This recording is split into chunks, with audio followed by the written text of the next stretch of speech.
My name's Diane Bell and my quilt is Vintage Flower Garden. The inspiration was based on vintage linens.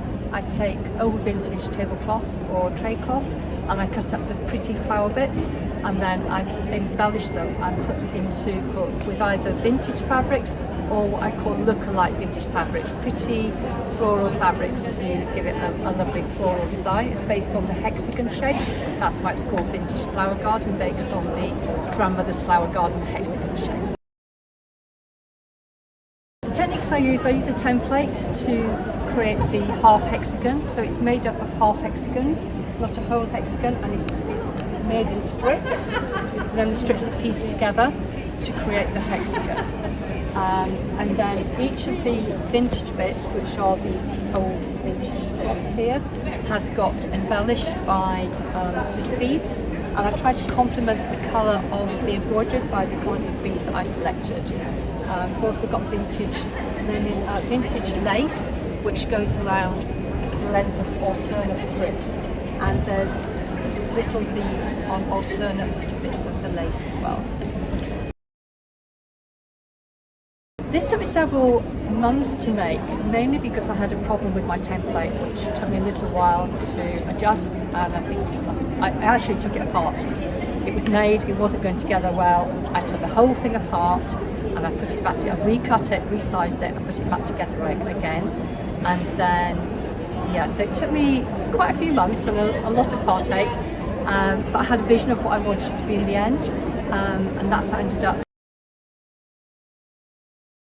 It's really exciting because you just come in and I see it, but also everybody else sees it as well, and that's the best thing, is that you're contributing. You don't expect to win because there are hundreds of quilts in here and only a very fraction of people win a prize.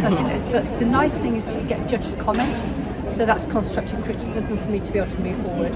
But it's so exciting when people walk past and they make comments. You sort of stand listening to them. That's the fun bit.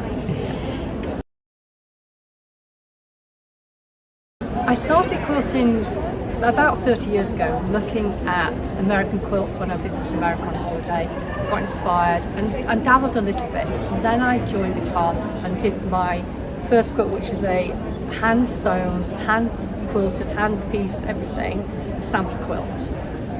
But my love was really the quilting, and as I progressed, I then became what I call a closet machine quilter. And then when I felt confident enough, I showed it to my friends and they said, "Oh, you used to be a hand quilter." I'm like, no, it takes too long. And then I progressed, and I was in a position I was able to, about 8 years ago, buy a quilting machine, and that has really transformed my journey through quilting. Yeah, I love the creativity. I'm just taking a pile of fabrics that are in a box and then creating something.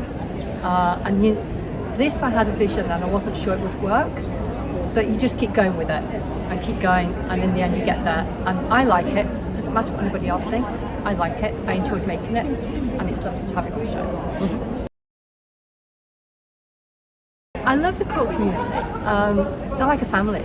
Come here, I've met so many friends, and even coming into the show yesterday, I talked to about 6 people I've never met before. I met 2 people from Cork, never spoken to them before. I've seen them in the show and go, "Hi," and they're just so friendly, and people always will give you tips and hints and willing to share their techniques. It's just great.